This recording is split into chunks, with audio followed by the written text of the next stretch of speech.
Hello, my name is Anneshia Freeman. I'm also known as the Locksmith because I make keys for people who are locked up in their minds.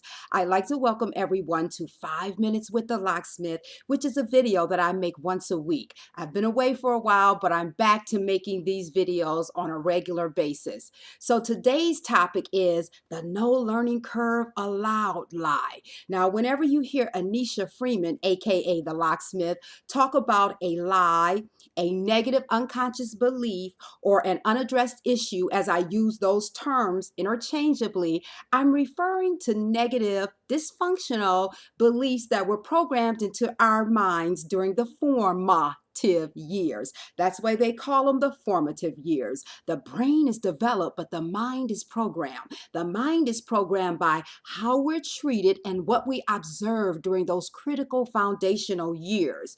Now, I said the topic is the no learning curve allowed lie, but there's actually several lies that fit into that category. So it's actually the no learning curve allowed lies. But just for the sake of time, I'm only going to discuss one of them today. So this particular lie is one that I have suffered with for most of my life. I've made amazing progress with it. So I know I actually have a lot of personal experience with this particular lie. I have personal experience with most of the lies that I talk about. So this particular lie is you have to get it right the first time. Now, that's an unconscious belief. Most people don't go around and say, "Hi, how are you doing today?" I believe that I have to get everything I try right the first time. I don't believe that I am eligible to the learning curve like the rest of humanity. See, it's an unconscious belief. And so let's talk about how that lie affects people because well, there's several ways it affects people. So let's talk about them. One of the ways that the lie, you have to get it right the first time, affects people is it causes analysis paralysis because the lie is telling the afflicted individual, hey, whatever you're getting ready to try to do, you're going to have 100% execution the very first time you try it. You're not allowed to be a novice. You're not eligible for the learning curve like the rest of society. You're going to have to execute whatever you try perfectly the very first time. And that's ridiculous. We all know it's ridiculous, but all of these unconscious beliefs are ridiculous. Most of them are totally antithetical to what we consciously know and articulate, because people who are afflicted by this lie, I've done it and I've watched other people who are afflicted by this lie, because I'm a therapist, I'm a master's level clinician, and I specialize in cognitive restructuring. So when I'm working with people who struggle with this lie, they can give a lot of good advice to other people. They'll tell other people, you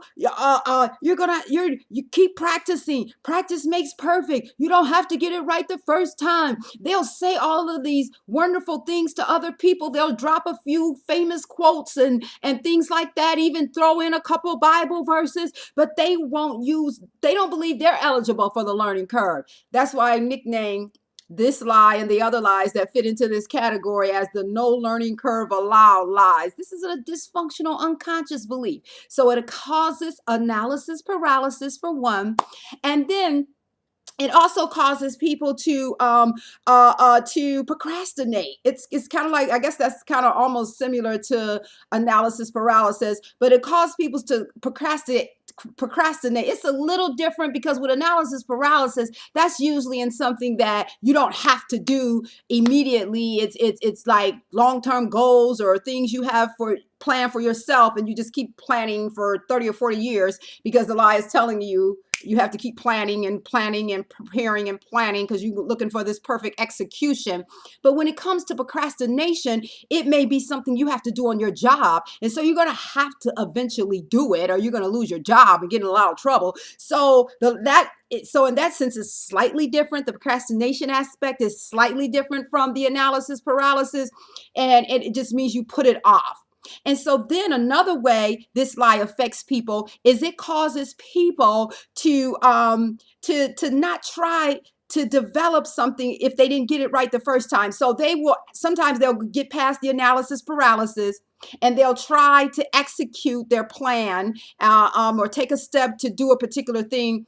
And because they did it like a novice, the lie is telling them, you didn't get it right the first time. Trash that concept, trash that invention, trash that ideal. You didn't get it right the first time, then it must not be your forte.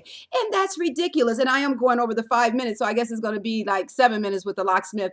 But that's ridiculous. But like I said before, all of these negative, dysfunctional, unconscious beliefs are ridiculous. And so, in fact, I'm getting ready to do a comedy show where I'm actually acting like some of the lies and to show people how ridiculous they are. But yeah, a lot of people won't actually, if they try something once and don't get it right the first time, they just won't even try. If they don't classify it under novice, learning curve, I need to practice and develop a skill. This is a very dysfunctional, debilitating, unaddressed issue to suffer with. And yes, unaddressed because most of us were programmed with this issue during our childhood from well-meaning people. I've never met a parent that's woke up one day and say, hey, let me program my child with a bunch of negative unconscious beliefs that's going to impact them the rest of their lives. It don't happen like that. Parents are not aware that they're programming their child's unconscious mind during the formative years. So let me end real quick by telling you something that I tell people who I work with who have this particular issue. First of all, they have my Light Truth card, so they have the truth, right, the functional belief right there in front of them that they can keep reading every day when the lie gets activated until they reprogram their unconscious mind.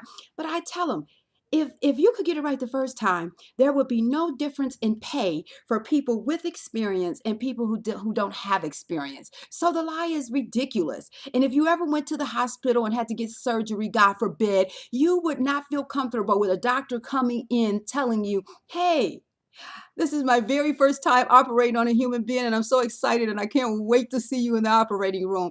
9 times out of 10, you wouldn't be there when the people came back to get you. Why? What if the doctor said, my mother told me if I wasn't going to do something right the first time, not to do it? You still wouldn't be there 9 times out of 10 because you know that's ridiculous. We can say all these profound quotes. If you're not going to get it right the first time, then don't do it. But if we really believe that, then you should be okay with a doctor operating on you who've never operated on anyone the first in his life because he's going to do it right the first time. That's a ridiculous lie. So that's all. I went way over. So I guess it's almost like 8 minutes with the locksmith. And that's what I'm going to put it up on my YouTube channel as 8 minutes with the locksmith. If you would like to get in touch with me, my name is Anneshia Freeman of Anneshia Freeman and Associates Consulting Services. My website is AnnesiaConsulting.com. We address cause and effect simultaneously. Anneshia is spelled Anneshia. See you next week.